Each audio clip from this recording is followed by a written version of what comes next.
first. So we'll be on there for a little bit. Oh, I didn't even do the settings. I'm going to do the settings too. Okay. There it is. Okay. Pause it there. Let me move this over here so I can see the chat. And there we are. Okay, got it. That's a new thing. Okay.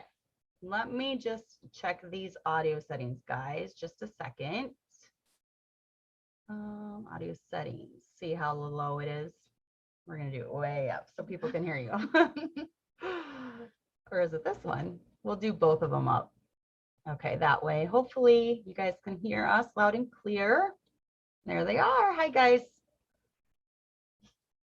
Hi, Matt, Morgan, Aaron. Aaron Turner is her husband. This is my guest. Yes, Mrs. Sarah Turner. Sorry for the late start. We did get on here though. Hello, Miss Chanello and Amber, Joyce. Aaron said interesting topic. Yes, because he lived with you through this. Yes. He did indeed. So welcome to Gently Led Sisters. As you can see, I have a guest on tonight. I'm going to be doing screen share with you. And I forgot to get water. Oh, screen share with you. And we're just going to kind of have an open dialogue. I don't have an outline. Sarah kind of does. You do on your phone? Yep. Okay. So anytime that you need me to start screen sharing, just let me know. Okay. Okay. So I will preface this by saying this is near and dear to my heart because I have dealt with anxiety more this postpartum time than any other time. I don't know if it's because of COVID, different things going on in my life. I don't know, but my hormones just took a nosedive. And I think part of it is having the sixth girl in a row. If you do research, girls with all their hormones and different things can cause it. But Sarah's just going to kind of take us through her story. So I think it's interesting. And I feel bad because I didn't know you were struggling this badly, you know, at the beginning of all this. I know you had a hard time with nursing. Yes, a very hard time with nursing. And I really think that's part of what tipped mine off with Hannah was Kelly was like my best nurser. Like I had almost zero anxiety. Zero. And then Hannah came along and whoo, it was so bad. Oh, it was so bad. I don't even like thinking about it. But we're going to get into your story. So go ahead and tell us a little bit about yourself, about your daughter, about your new baby coming. So I am Sarah. I have been married for 2.5 years and Mavis just turned 1. You'll find out toward the end of the story that I just got pregnant again, and that kind of leveled out hormones and stuff. So, well, not just got pregnant. Yeah, I'm like halfway through. Yes, you're halfway through. It was a lot quicker with the second one. Because you were dealing with your other one at the same time. But you did a lot of things. You did a mix of things. So we're going to kind of get into what you did to kind of help. So if this can be a help to any of you guys, I hope it can. Definitely leave comments or questions if you have any, you know, leave them in the chat. So, all right, let's get into it. All right. So Mavis was born at the end of June, and the birth was a little bit different than I expected. Planned on a home birth, ended up with a hospital birth because of preeclampsia. And I started experiencing what I thought were after pains, but it turns out that was my hips being out of place from a very rough birth. Yeah. And so I dealt with some really bad cramping pains and wasn't able to walk well and cried pretty much anytime I had to walk. Sat as much as possible. And sitting was pretty easy because Mavis was nursing constantly. She had a lip tie and a tongue tie. So she was causing me pain because of the lip tie, and she was not able to transfer milk out because of the tongue tie. So my supply started out super low because she wasn't able to get any milk out. So it was just ineffective nursing. So we figured out the ties and the hip problem around the same time. So we had appointments several times a week for months, just getting my hips back in place, going to the chiropractor multiple times a week, and getting Mavis to her tongue tie specialist. And that was a 2-hour drive. I didn't know that we had one like 20 minutes away from me. So we were driving 2 hours to get her ties revised, and then the follow-up appointments and just getting all of that cleared away. How many times did that take? She had her lip tie revised first, Mm-hmm. and then we came back for a follow-up appointment to see if the tongue tie was still needed. Mm-hmm. So the doctor was he let me lead, and I really appreciate that in doctors. Mm-hmm. I want to be in control of my child's health. Right. So I took her the first time, lip tie was revised. Second time, we reevaluated. Tongue tie definitely needed to be revised because my supply had not gone up at all, and she was not able to produce a letdown on her own. Wow. So I was hand expressing and trying to get her to suck properly. Which, so you were triple feeding, because yeah. I did that at one point too with Hannah. I It was was triple awful. feeding. It is awful. I was nursing her, at least latching her both sides twice. So I would do one side, the other side, go back, and then again to just get as much stimulation as possible. Or like quadruple feeding. Then I would bottle feed her until she was full. I pace fed because that is better to keep breastfed babies comfortable at the breast and at the bottle. Right. So we did pace feeding, and then I would pump after every bottle that I gave her. So, and I was getting nothing because my supply was just destroyed from the ties. That's horrible. So breastfeeding started out just great. I was taking all sorts of supplements and eating lots of lactation cookies, drinking coconut water, pumping around the clock for every feeding. And funny thing about fenugreek, if you have a nut allergy, do not take it because you will have a reaction. Oh no. So fenugreek is very iffy. Don't just trust it for your supply. And then sometimes too, it'll actually cause supply to drop. Like it'll boost some it women for a short time and then drop it. So don't depend on a supplement. Depend on stimulation and milk removal. Right. That's going to be the only sustainable way to boost a supply. If I had to do it over, I would have pumped from day one. I did not pump because I didn't have a problem ever with my milk coming in, but I did with Hannah for some reason. So yeah, I would recommend bringing your pump to the hospital. I'm going to pump at least once a day with the new baby just to make sure I've got milk for them. Make sure that my supply is in and established before I depend on them being able to get it out. Are you doing a hospital birth or home? Planning on home birth. Planning home? Okay. So after, let's see, I started to see a difference. It took several months of consistent work to see a difference, and breastfeeding was very important to me. It's not for everybody, and it doesn't have to be. Formula is a very good thing, which is something that I learned after crying, giving her the first bottle. Just, it's okay to use formula. It's okay to use donor milk. It's okay to do what you need to do to get your baby fed. Yes, I can't agree enough with that. And also, I would suggest have a can of formula that you want to use. You don't have to open it. Right, you don't. It can be there, but I would have had a can of formula, and thankfully you helped me out when it came to Hannah, because you were just a few minutes away, and Aaron dropped it off. Had just stopped taking bottles when Hannah needed it, so that helps out a lot. But I had to literally, when my milk did not come in by day 5, Hannah was starving, so I had to give her a bottle, and I only had nasty Similac.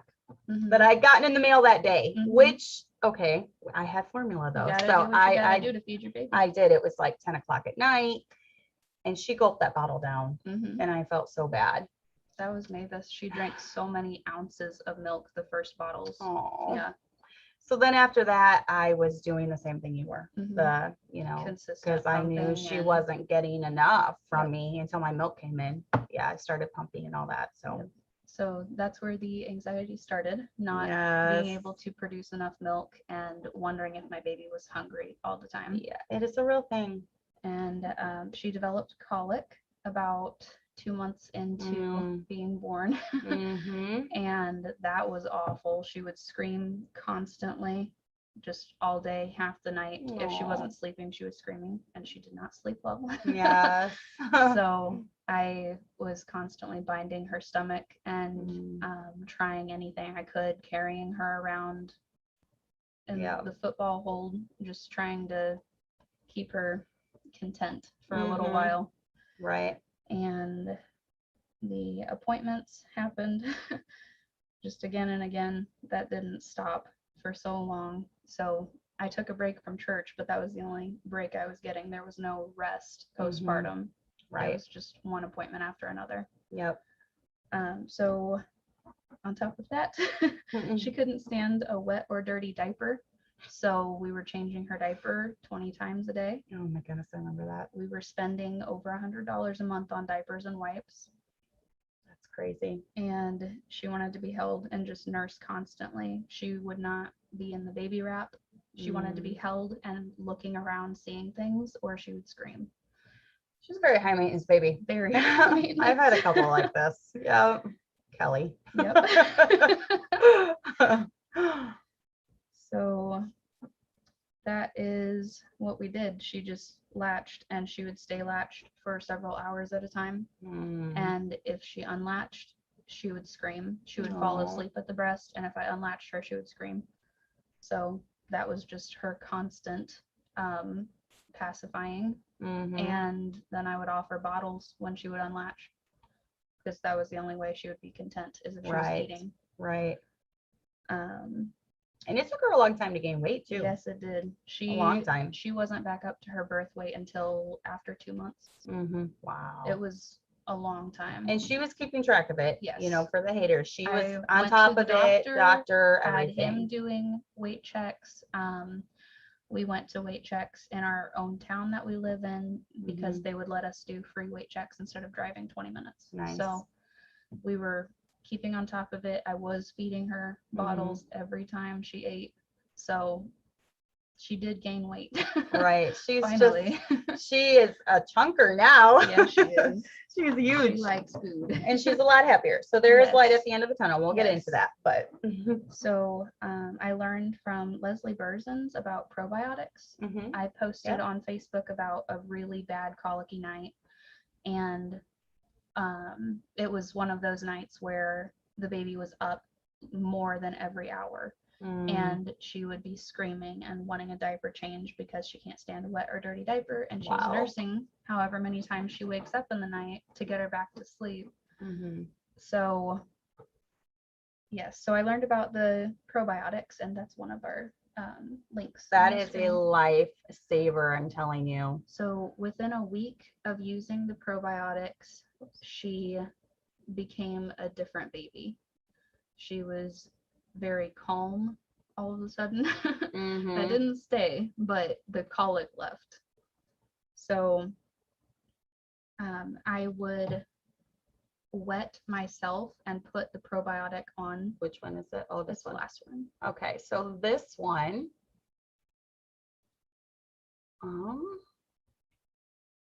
is what she started using. It says it's a kid's probiotic.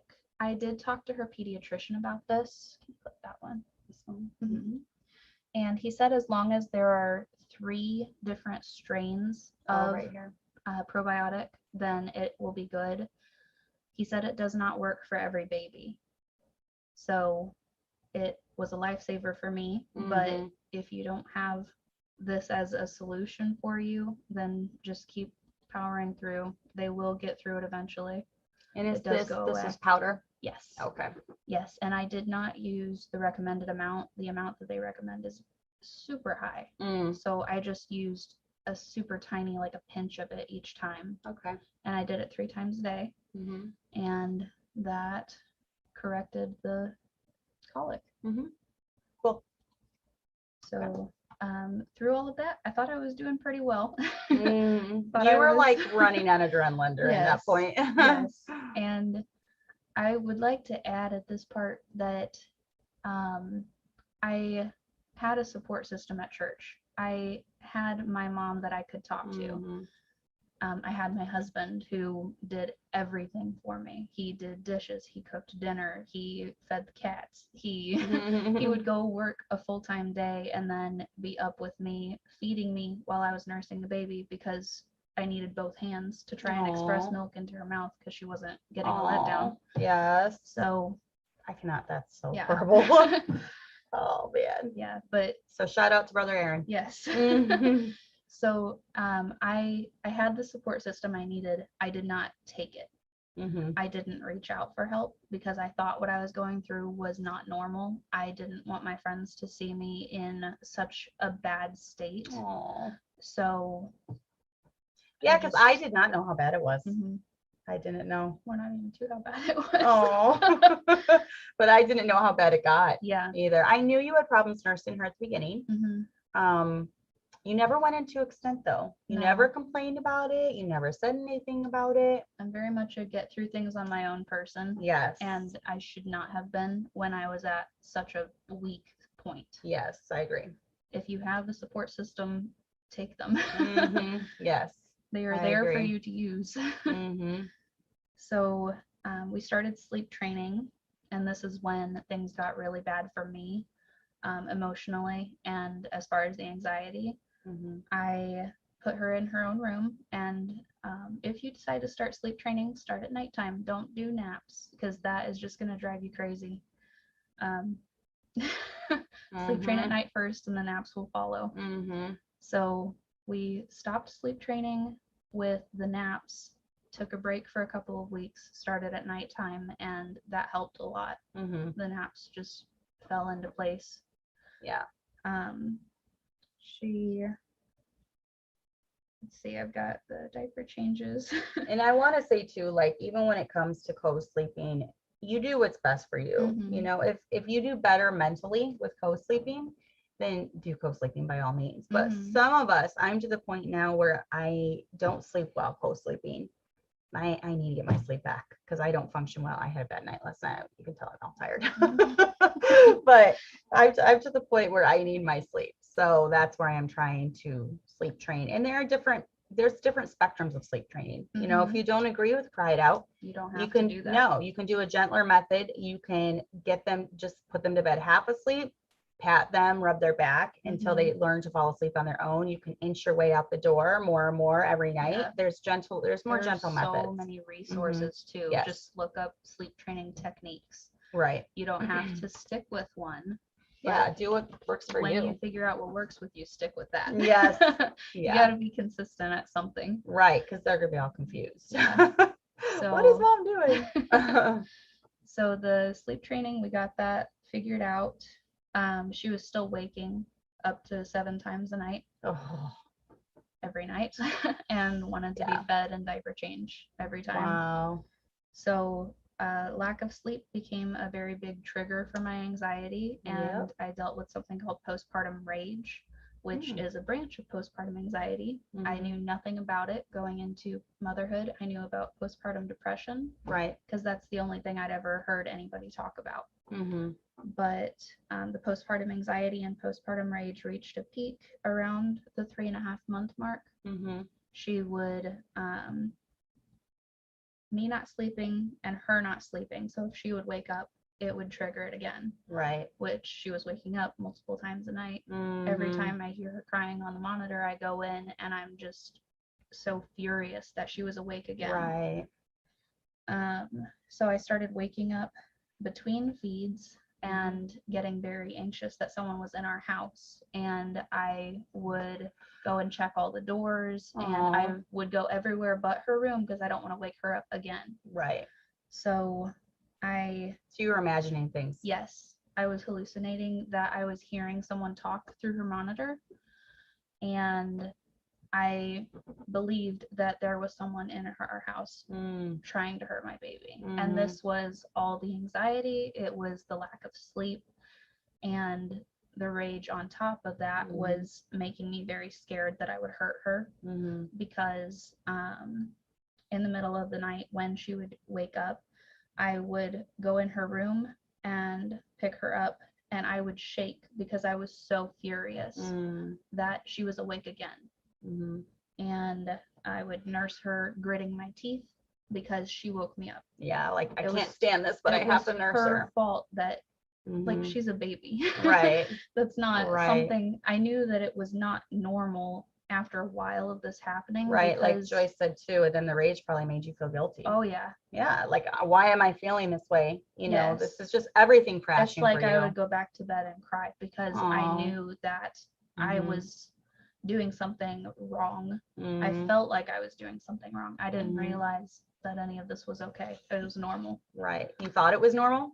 I didn't think it was normal. Okay, yeah. So I felt guilt because I thought that I was the only one. Oh, no. Unfortunately, a lot of women deal with this.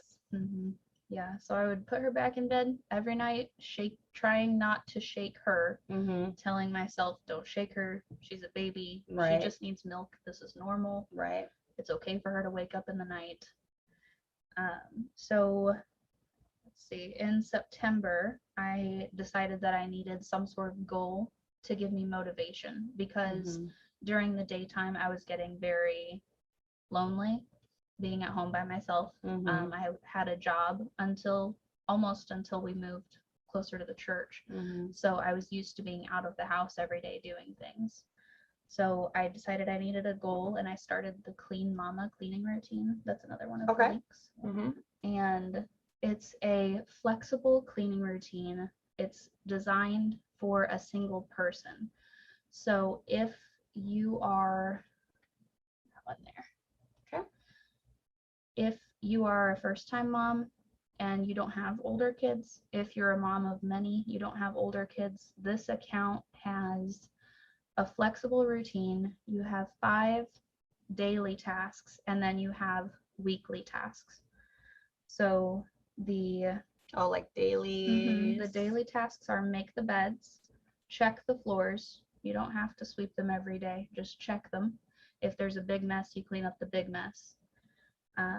You wipe down the countertops, tackle clutter, even if you're just putting one item away where it belongs, and you do 1 load of laundry every day. Those are your daily tasks. And most days I did not get all of my daily tasks done, but I had accomplished at least one of them by the end of the day. So those are the daily tasks. Weekly tasks are bathrooms on Monday, dusting on Tuesday, Wednesday you vacuum, Thursday you clean the floors, so any mopping or deep cleaning that might need done. Friday is a catch-all day for whatever you missed during the week, or if you just want to tackle something extra. And then Saturday you change the bed sheets and towels, and Sunday is just the daily tasks. Nice. So it was a very manageable routine that didn't take a lot out of me. I could get one thing done and feel accomplished at that one thing I'd gotten done. So even if it's just something small, you know, start out with something to I just wiped the crumbs off the counter today, and that's enough. Right. Because I got something done. So that is what started me realizing that I needed some sort of control because I was out of control. My husband said it was like I was crazy, like I was insane because I was just in a constant state of not being able to manage anything. Right. Yeah.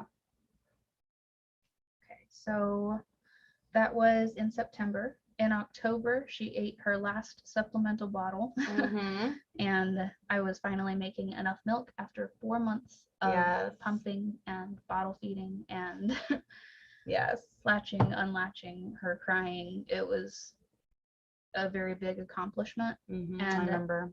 I was very proud of that, but it did not make my anxiety go away at all. The accomplishments during the day, getting my cleaning done, and making enough milk, neither of those things made me feel better. They would give me something to be proud of, but it wasn't a fix for what was going on. So in November, I texted my midwife after I found Carrie Locker on Instagram. That's another one of those. Okay. And she had an Instagram highlight on postpartum rage and everything that she was talking about in this highlight. Right here? Yes. These were things that were happening to me.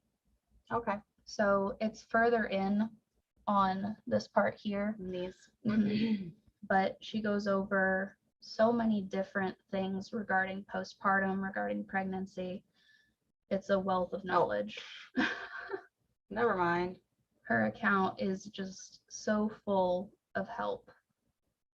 So if you're struggling with a specific area, I would recommend going to her Instagram and finding a topic that suits what you're thinking is going on. And she is a labor and delivery nurse. Okay. So she has a lot of hands-on knowledge, and I think she's about to have her 4th baby, so she's got personal knowledge too, not just from work. Breastfeeding comes natural. It's like saying you won't scrape your knuckles going through a door with a laundry basket. Yeah, it's very hard work. Yes. Very much so. Oh yeah, so she has like adding a sibling. She goes over pumping so stuff, much. babies, stuff about babies. There's so much pumping information here. She goes over, like, here's the Haka and the LV. Okay. She has other pumps further in. There's postpartum, breastfeeding course. pump. That's Carrie Loker. Okay. Yes.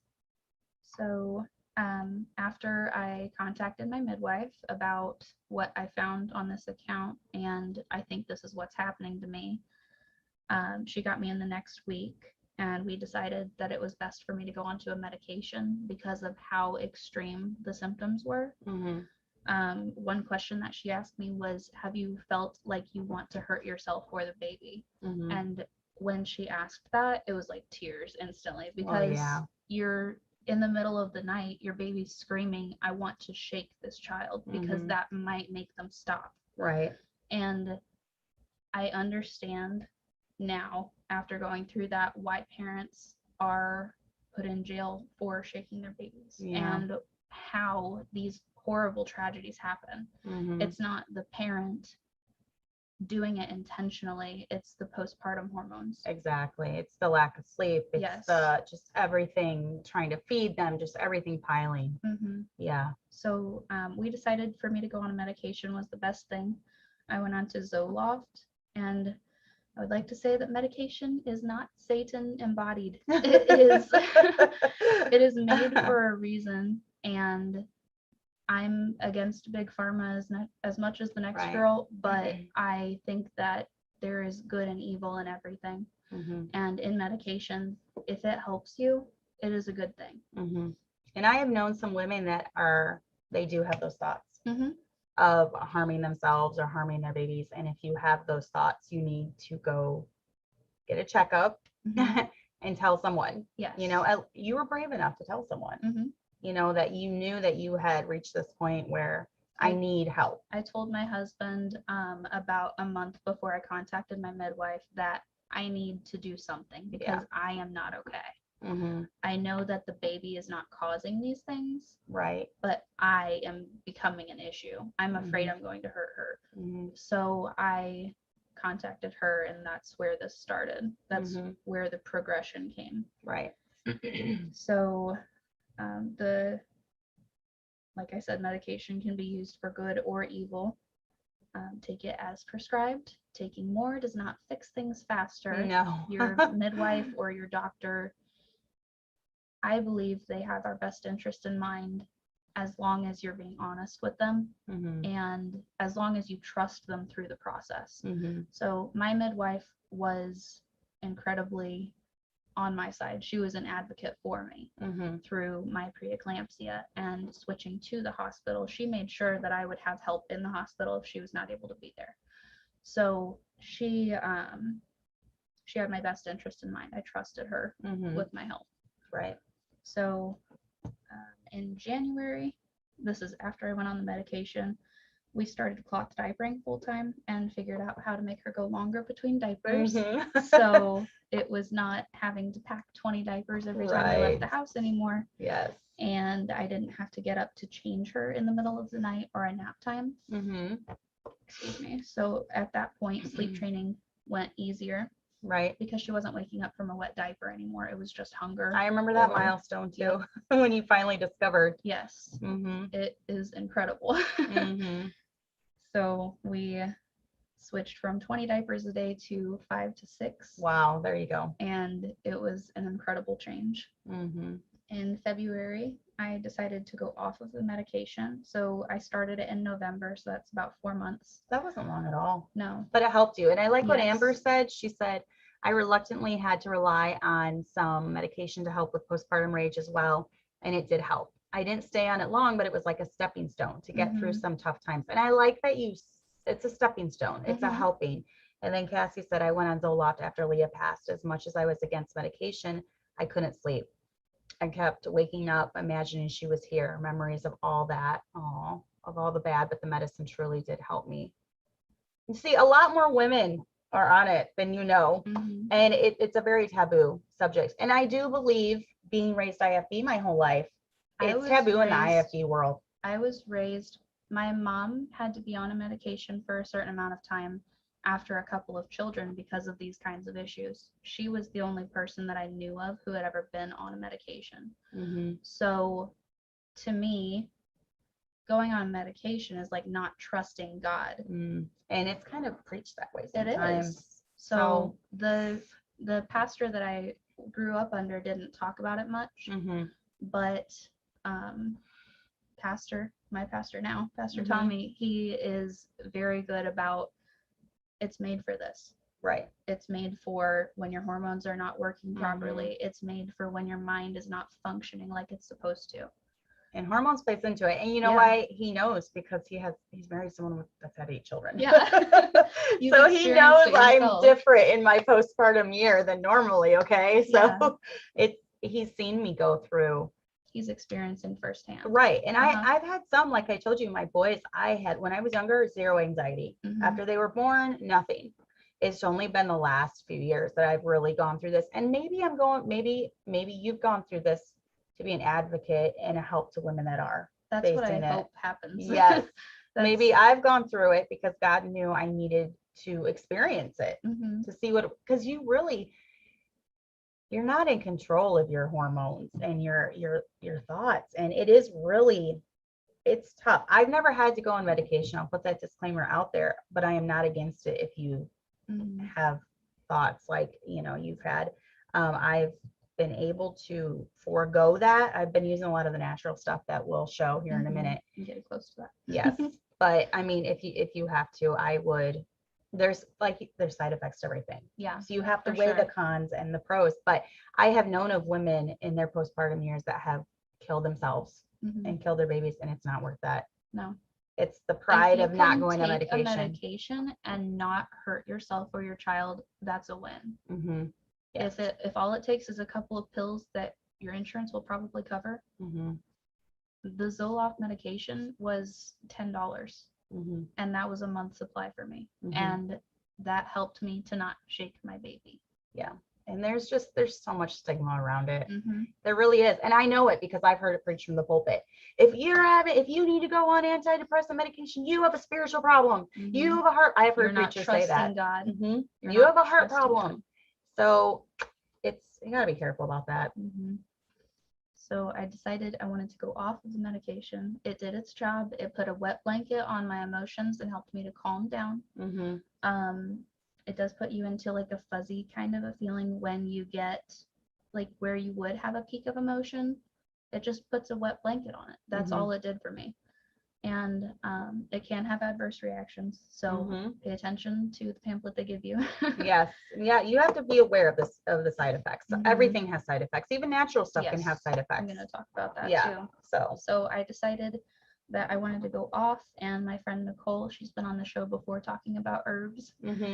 She had some ideas for a tincture that she could help me make. And the specific herbs were lemon balm, tulsi, or holy basil, that's another name for it, and chamomile. And we started out with making a tea of those, just the loose dried herbs. It's so pretty. Yeah, it is. And it smells really good too. Very good tasting tea. Chamomile is very well known for calming you down. Yes, and Tulsi and lemon balm are good for balancing hormones.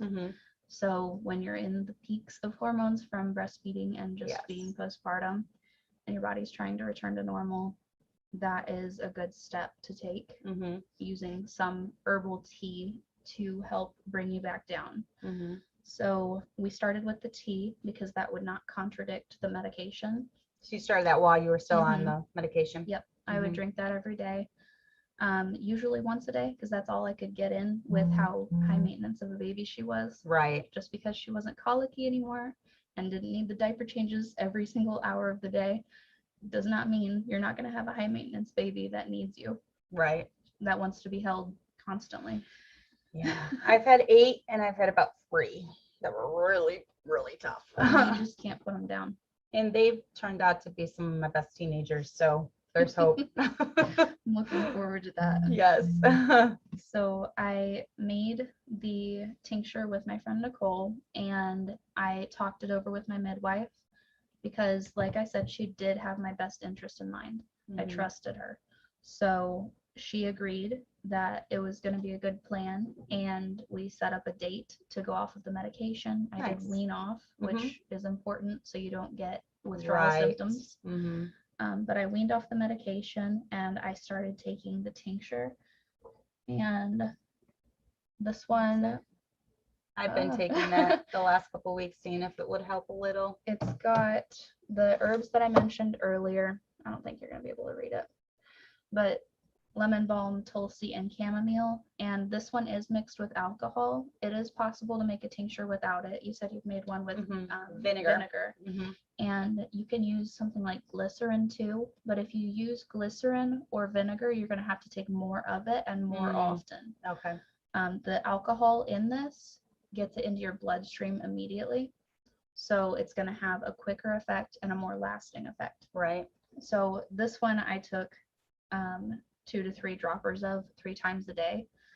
And there are a couple different options. Like there's one that's called valerian, and this one is a super strong tincture. Is this one based? Like most of the tinctures are based. It's alcohol based. Yeah, they're alcohol based. So they do sell online. You can purchase them. There are also or I mean, if you even just look at what's that, cold medicine? That's alcohol based too. Yeah, if you take it's hard like to an get away over-the-counter cold medicine. Right.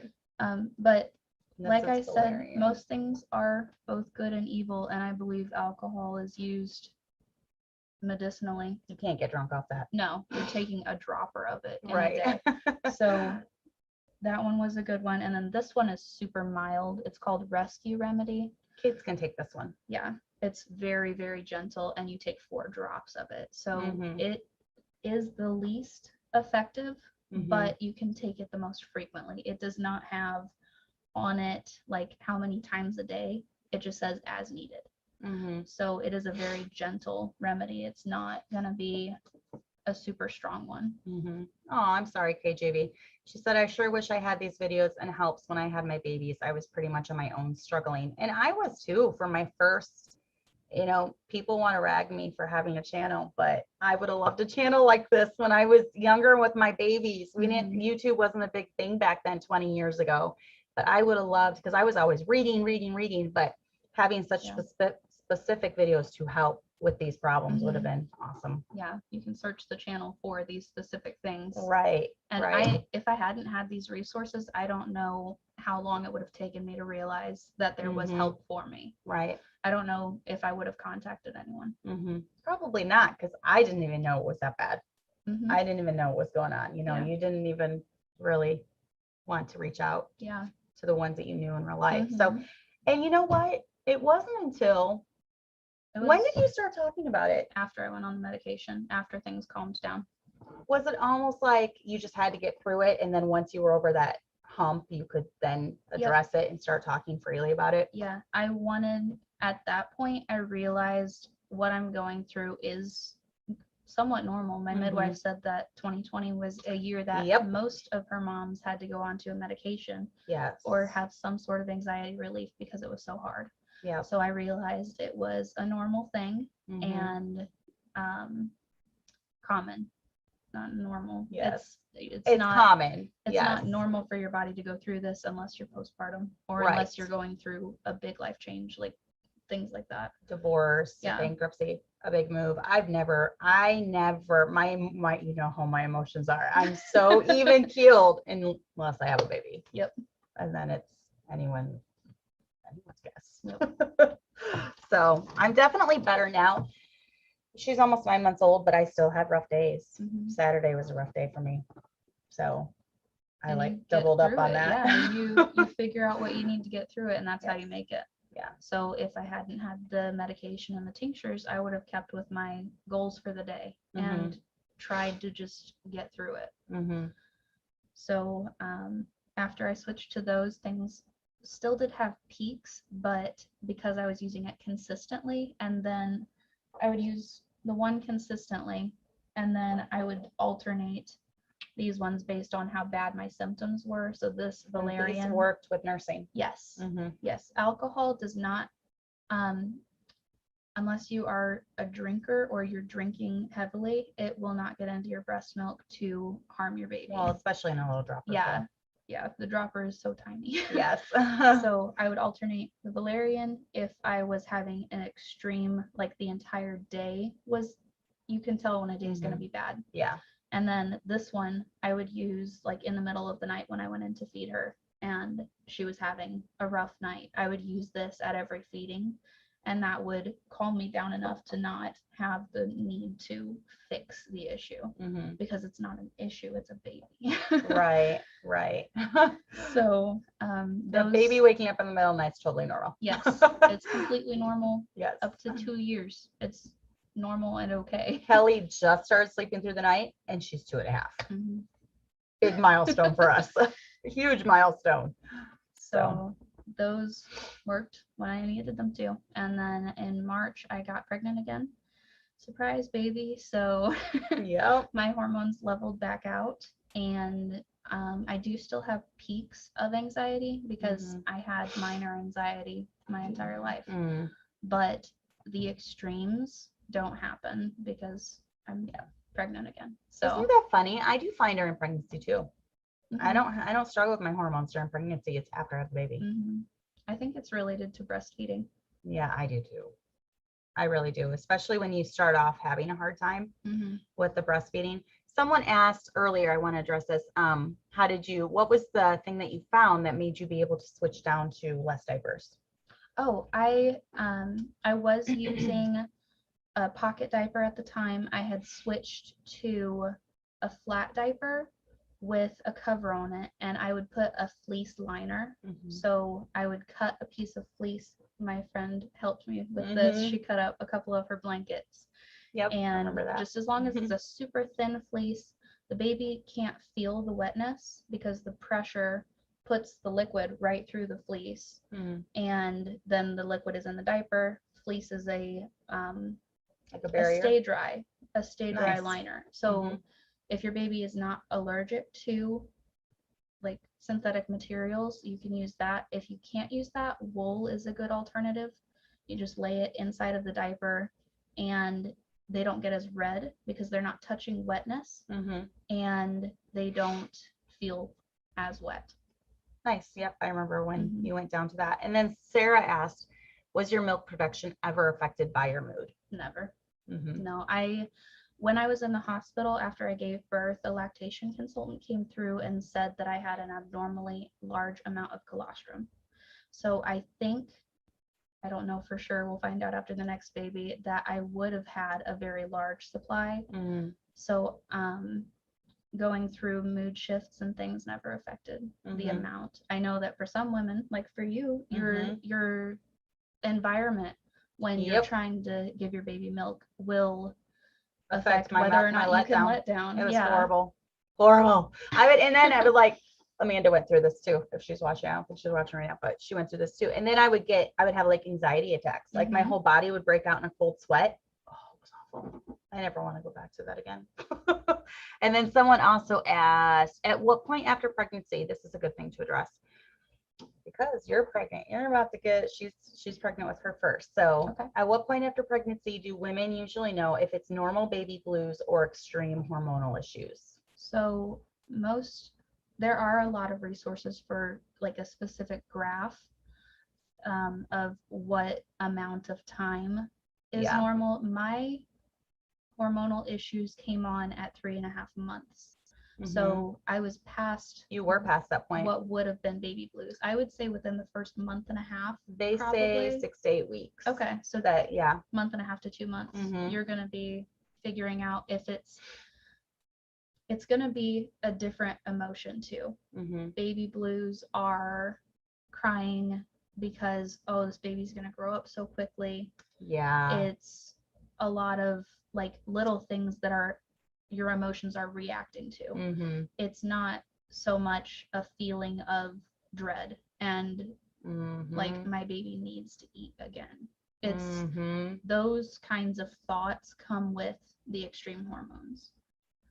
So once I was on the medication, I did not have as much of the rage went away. The anxiety didn't go away, but it was a wet blanket over it. So I didn't have those peaks anymore. And with baby blues, I think it's more of a consistent thing, like a consistent emotional state. Baby blues, I've had baby blues after, and I've had the anxiety. It's a totally different feeling. With the anxiety, I was actually it was like this horrible pit in my stomach that I could not shake.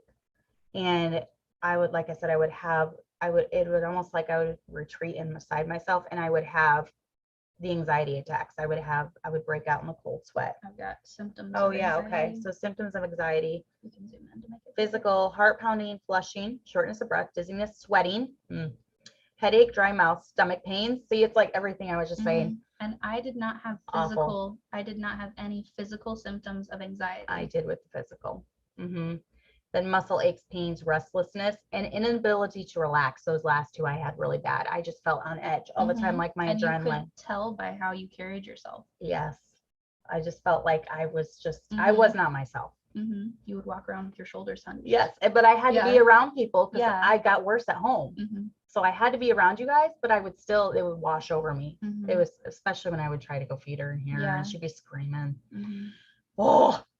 Psychological excessive worry, had that.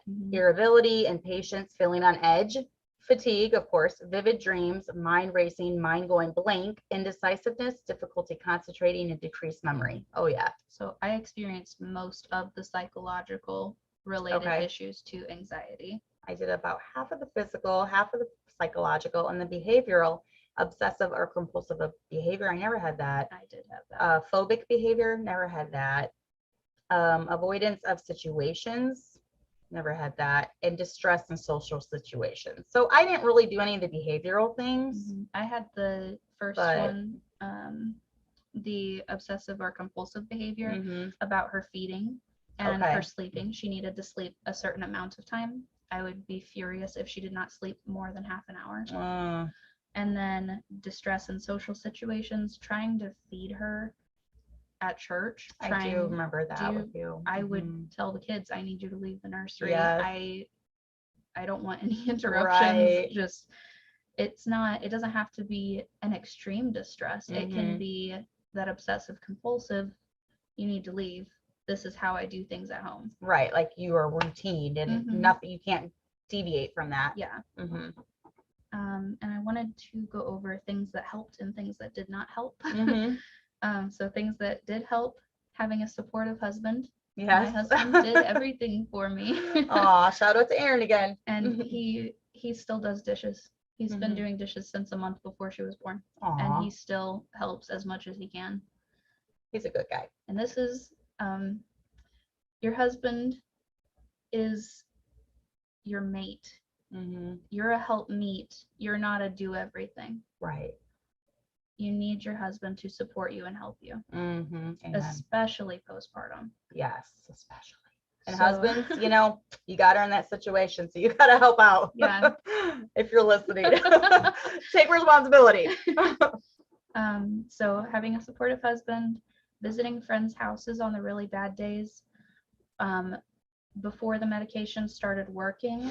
And see, I did reach out to a couple people when I realized something was wrong, because I would go over to Nicole's often and I would just spend the day there. Nicole, you're just the person you want to see. You're so bubbly and happy. You help everyone's mood. And I would go over to Amy's too. Aw, Amy is gentle and sweet. Yes, she is. Very strong rock. That's yes, the type of friend you need to. She and I had a lot of things in common, and it was just relaxing to go over there. She would just sit on the couch with me and work on her computer, and we would just spend the day there. Mavis and her boys would play. And you just need someone there. Yeah, because if you're getting that welling up feeling of needing to do something, you get out of the house. Going on a walk helped so much. This helped if I was by myself or if I was with the baby. Just being outside in the sun. Being at church helped. Being around people, because Mavis is a people person. Yes, and she is. Anytime she was around a group of people, she was happy. The meal train from church helped. And Aaron wanted me to talk about how good Miss Alma's burritos are. Because that night he was like, he just ate so many burritos. He was funny. So excited. I had meal prepped. That helps a lot. Yeah, you did a lot of frozen meals. Having something done ahead of time. Having your padsicles made ahead of time. Having your bathroom set up ready for postpartum. Those things help. Being prepared. Yes. The medication. Don't let yourself get to a point where you want to hit or shake your baby. Yes. Amen. If you are thinking those thoughts, get help. Yes. Reach out to anyone. After I talked to my midwife, I told my upstairs neighbor, because I needed to tell someone that something was going on. And I found out she had horrible postpartum issues with one of her babies. And she told me anytime I wanted to come over, just get out of the house. You're having a rough day. I'm not going to judge you. I'm going to help you. Right. That's so important. Just not having that judgment. Yeah. So the tinctures helped. Crying helped a lot. Taking showers and baths by myself. Yes. The baby was very attached, so she would nurse, like I said, constantly. I would get in the bath and nurse her in the bath while I was bathing her, like trying to wash her while she's latched, because she won't unlatch. So that, and knowing that the experience was normal, or at least that it was common. Right. And that I was not the only person who was experiencing it. That you weren't some freak. Yes. What's wrong with me? Yeah. So telling people helps. You can tell anyone. Tell your mailman when he walks by, I'm having a hard day. Yeah. Hey. Hey, that's so sweet, because everyone has their battles. Yeah. And sometimes they just need a reassuring smile, or I'm sorry, I hope it gets better, something. Yeah. And telling your friends from church, tell a stranger on the internet, tell somebody that you're going through this, because once you start talking about it, the guilt starts to go away, and it starts to get easier. And I mean, just look at we started talking about the medication, and suddenly we had women saying, I had to do this, I had to do that. But like I said, there can be a stigma around it. So you're doing what's best for you. It might not be the best thing for everybody. Not everybody needs medication. You said you've never been on medication, but I needed it. Right. I didn't want to hurt my kid, and I was headed that direction. I've never had those thoughts. I'd never gotten that dark to where I was afraid that I would do something. It was more me. Like, I just wanted to run away, that type of feeling. Okay. I never got that. Yeah, not so much I was going to hurt someone or myself, but I just wanted to just like run away and forget for like 2 days, my whole life. And both of these are normal things. Both of these situations, wanting to hurt your baby or wanting to get away from your baby, those are both normal. So those are more the thoughts, or the thought of someone else would be a better mom than me.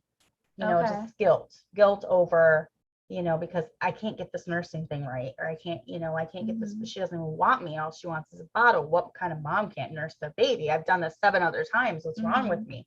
I remember texting my mom when I thought I might just have to switch her to bottles. And I said, I don't think I can do this. And I said, I'm just devastated because she doesn't want me.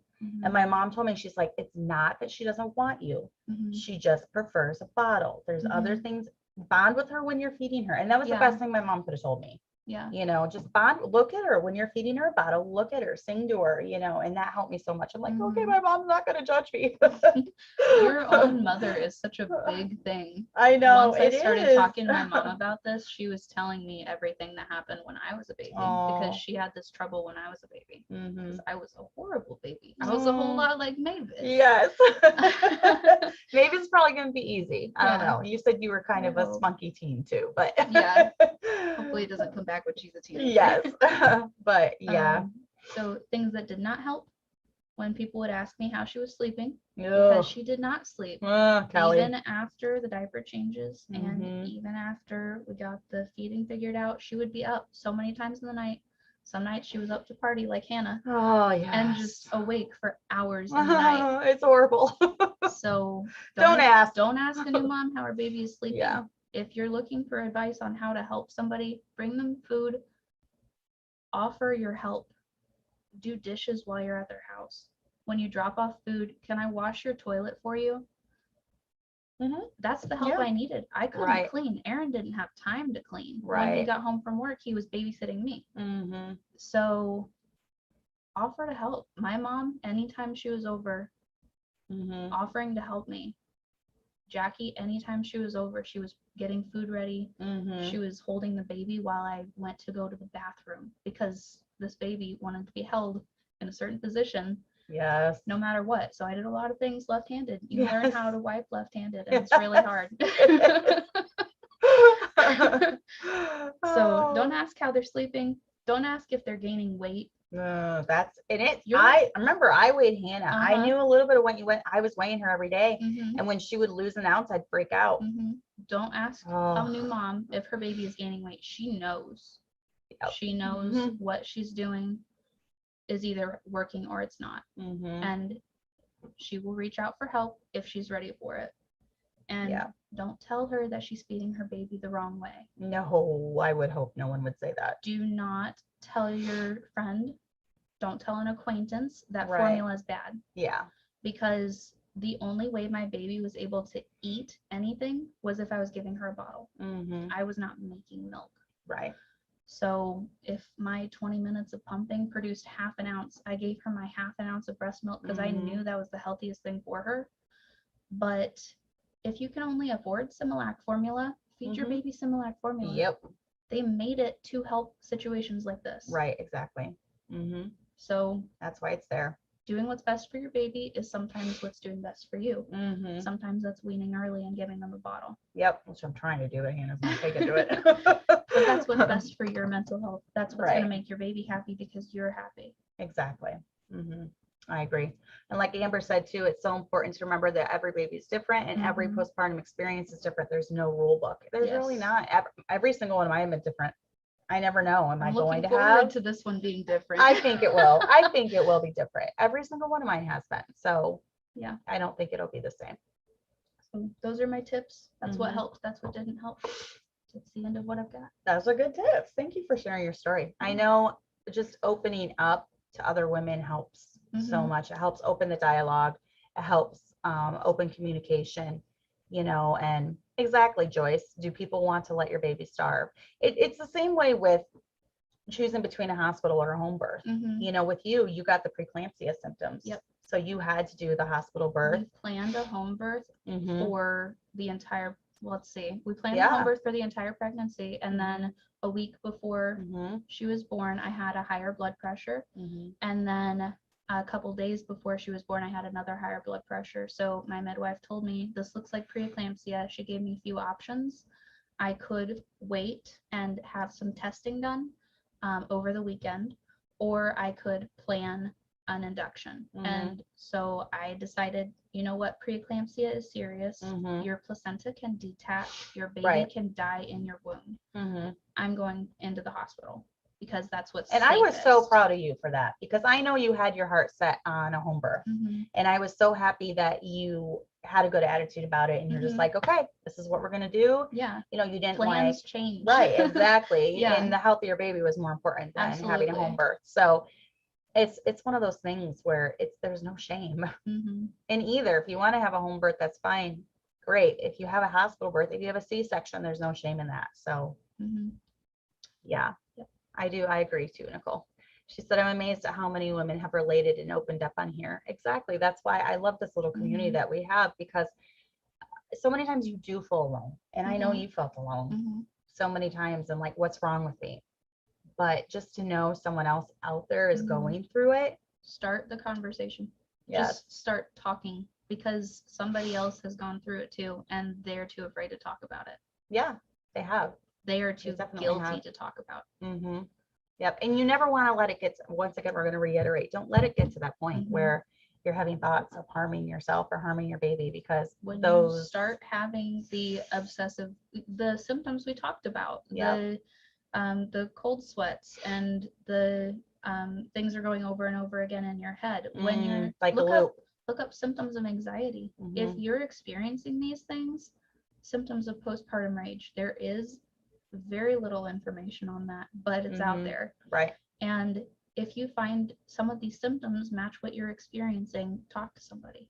Talk to a friend. You don't even have to go to your doctor at first. Just get it out, because it's going to make the conversation easier the next time you say it. And we might even have some haters that are like, you know what, I've never gone through that, and I've had 5 kids. Well, I didn't have it until my 5th kid.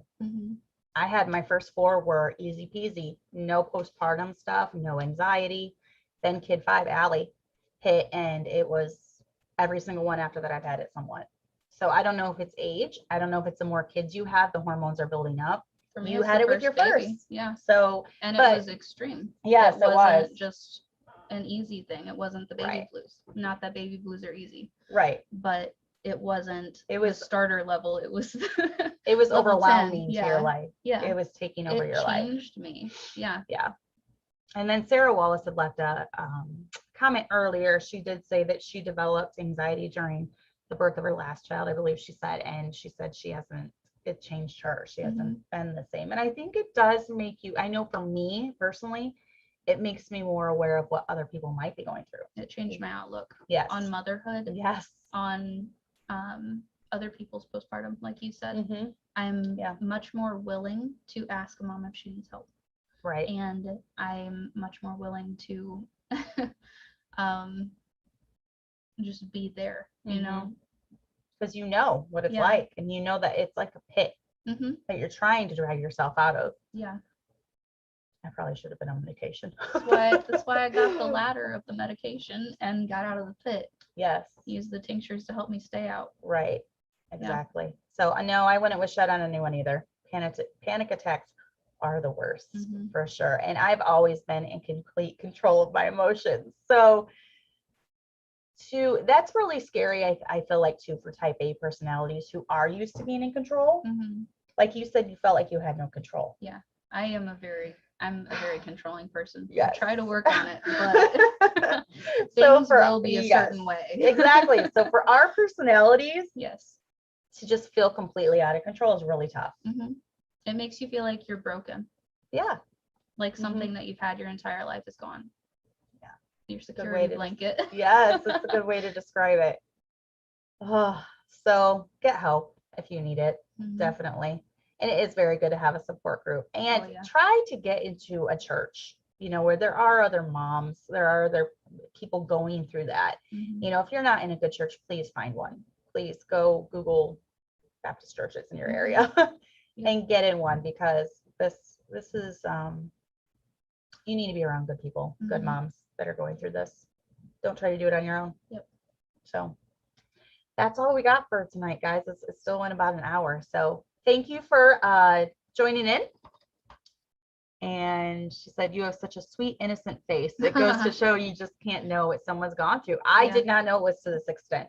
I feel bad that it was this way. And I didn't know the extent that it was to my personality to I not always share just, things. and you're so quiet. Yeah. I don't know what's going on in your head a lot. Like, are you okay? Are you not? Tell me. Me, you don't know. You know where I stand. You walk in, I'm having a bad day. Exactly. That's exactly what I do. And I have to vent about things. Yeah. Me and Nicole, we wear our heart on our sleeve. We'll tell you, my kids are driving me crazy. Please talk me off the ledge. So me, Nicole, and Morgan will all tell you. But there's some of you that are more quiet about things. So I will be more aware this time. Yeah, I've learned that I need to reach out. And me taking a step is a big thing because like she said, I'm more quiet. You are. So if I'm talking about something, it's a big deal. If I'm saying I need help, I needed help 2 weeks ago. Oh yeah, because you finally got to that point where all my working through the words happens before I say them, not after. Right. So just know your type of personality too, and step out of your comfort zone if you need to. So amen, Julia. She's like, glad you got through it, Sarah. You'll be a blessing to moms who will go through this. Yep. I agree. So hopefully it will help someone. All right, guys, if you have any questions or comments, leave it below. Jen, I know we have talked before about postpartum rage. We touched on that. So definitely watch. And Jen, go ahead and leave. She had some natural things she did that involved like fish oil. Any natural stuff. Yeah, leave them in the comments. My midwife had me on B6 vitamins. When I switched to the tinctures and vitamin C. And she said any herbal teas. There was one, sorry. No, go right at the very end.